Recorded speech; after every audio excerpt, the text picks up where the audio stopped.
அஸ்ஸலாமு அலைக்கும்.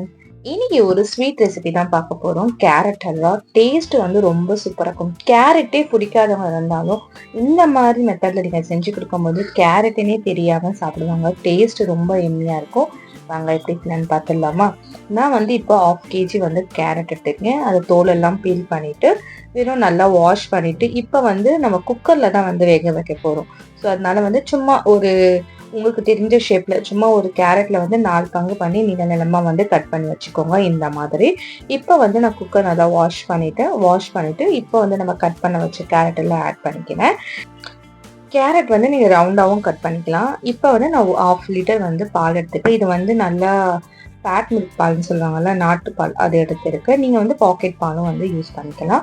நல்லா வந்து தண்ணியே போடாமல் நல்லா திக்கான பால் வந்து ஆட் பண்ணிக்கிறேன். சும்மா ஒரு மிக்ஸ் பண்ணிவிட்டு இப்போ வந்து குக்கரை லாக் பண்ண போகிறோம். இப்போ கேரட்டும் பாலும் வந்து சரிசமமாக இருக்கணும், அது மாதிரி பார்த்துக்கோங்க. அப்போ தான் வந்து ஃப்ளேவர் வந்து ஃப்ளேவர் ரொம்ப அழகாக இருக்கும்.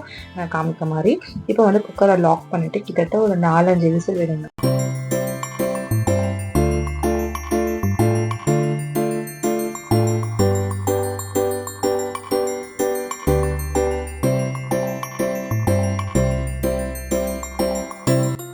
இப்போ வந்து நல்லா விசில் வந்துருக்கு. பொங்கி பொங்கி வரும். அதனால வந்து நீங்கள் ஃப்ளேமை வந்து ஸ்லோலே வச்சு எனக்கு வந்து 5-6 விசில் நான் வந்து கரெக்டாக வச்சேன். இந்த 5-6 விசிலையே வந்து நல்லா பால் ஃபுல்லாக வந்து வற்றி நல்லா வந்து மேஷ் ஆகிற ஸ்டேஜில் ஆயிடுச்சு. இப்போ வந்து ஒரு ஸ்பூனை வச்சு சும்மா மைல்டாக நீங்கள் மேஷ் பண்ணாலே போதும், சூப்பராக மேஷ் ஆகிடும். ஸ்பூனில் மேஷ் பண்ண முடியலன்னா நீங்கள் வந்து அந்த உருளைக்கிழங்குல மேஷ் பண்ணணும்ல, அதில் வந்து மேஷ் பண்ணிக்கோங்க. சர்க்கரை ஆட் பண்ண போகிறோம். சர்க்கரை வந்து நான் வந்து 1/2 கப் சர்க்கரை எடுத்திருக்கேன். ப்ளஸ் வந்து நான் மில்க் மேடும் ஆட் பண்ணுறதால 1/2 கப்பு சர்க்கரை வந்து கொஞ்சமாக வந்து கம்மி பண்ணிக்கிறேன். நீங்கள் வந்து மில்க் மேட் ஆட் பண்ணனா கரெக்டாக வந்து 1/2 கப் சர்க்கரை வந்து கரெக்டாக இருக்கும். மில்க் மேட்லேருந்து ஒரு 3 ஸ்பூன் இல்லைனா 4 ஸ்பூன் வந்து ஆட் பண்ணலான்னு இருக்குது. இப்போ வந்து சர்க்கரை வந்து நல்லா கரைக்கும். இந்த ஸ்டேஜில் வந்து நீங்கள் வந்து இதை ஆட் பண்ணலாம், ஏலக்காய் தூள் ஆட் பண்ணலாம். என்கிட்ட ஏலக்காய் தூள் இல்லைனால வெறும் ஒரு 4-5 ஏலக்காய் வந்து நல்லா இடித்து வந்து ஆட் பண்ணிக்கிறேன். இப்போ வந்து மில்க் மேட் ஆட் பண்ணுறேன். இந்த வந்து ஆப்ஷனல் தான் மில்க் மேட் ஆட் பண்ணுறது. நீங்கள் வந்து மில்க் மேட் ஆட் பண்ணலைன்னா ஃபஸ்ட்டே நீங்கள் சர்க்கரை ஆட் பண்ணீங்களே அதே கரெக்டாக இருக்கும்.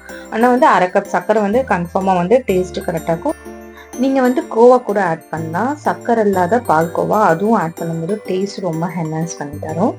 இப்போ வந்து மைல்டாக வந்து நல்லா மிக்ஸ் பண்ணி விட போகிறோம். நல்லா மிக்ஸ் பண்ணிவிட்டு ஒரு 2 மினிட்ஸ் வந்து அந்த எல்லாமே ஒன்று சேர்ந்தப்போ வர மாதிரி 2 மினிட்ஸ் வந்து வதக்கணும். 2 ஸ்பூன் வந்து நெய் வந்து ஆட் பண்ணிக்கிறேன்.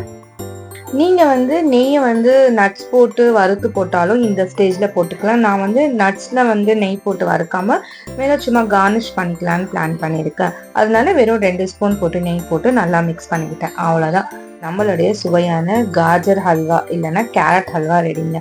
இது கேரட்டுனே தெரியாது உங்கள் பசங்களுக்கு கொடுக்கும்போது. உங்கள் பசங்க கேரட் விரும்பலைன்னா இந்த மாதிரி செஞ்சு கொடுங்க. இதோட டேஸ்ட் வந்து ஹல்வா மாதிரி இருக்கும். இந்த தம் கரோட் ஹல்வான்னு சொல்லுவாங்க பார்த்தீங்களா, அந்த மாதிரி இருக்கும். கீழே வந்து லைட்டாக குக்கரில் வந்து நம்ம ட்ரை ரோஸ்ட் பண்ண பார்த்தீங்களா, கொஞ்சம் அடிப்பிடிக்கிற மாதிரி இருக்கும். ஸோ அந்த டேஸ்ட்டும் கலந்த டேஸ்ட் ரொம்ப சூப்பராக இருக்கும். இப்போ ஃபைனலாக வந்து நான் பாதாம் கொஞ்சம் கட் பண்ணி வச்சுருக்கேன், அதுவும் காஞ்ச திராட்சையும் கார்னிஷ் பண்ணிடுறேன். நீங்கள் வந்து நெய்யில் வறுத்து ஆட் பண்ணாலும் பண்ணிக்கலாம். இந்த மாதிரி ஒரு தடவை பண்ணி பாருங்க, ரொம்ப சூப்பராக இருக்கும். ஸோ இந்த வீடியோ உங்களுக்கு ரொம்ப பிடிச்சிருக்கோம் நம்புகிறேன். அப்படி பிடிச்சிருந்துச்சுன்னா மறக்காமல் என்னோட சேனலை சப்ஸ்கிரைப் பண்ணி பெல் ஐக்கானை கிளிக் பண்ணிக்கோங்க. உங்கள் ஃப்ரெண்ட்ஸ் அண்ட் ஃபேமிலிக்கும் ஷேர் பண்ணிவிடுங்க. மறக்காமல் லைக்கும் பண்ணிவிடுங்க. அஃப்ரா கிச்சனை இன்ஸ்டாகிராம்லையும் ஃபாலோ பண்ணி வச்சுக்கோங்க. தேங்க்ஸ் ஃபார் வாட்சிங்.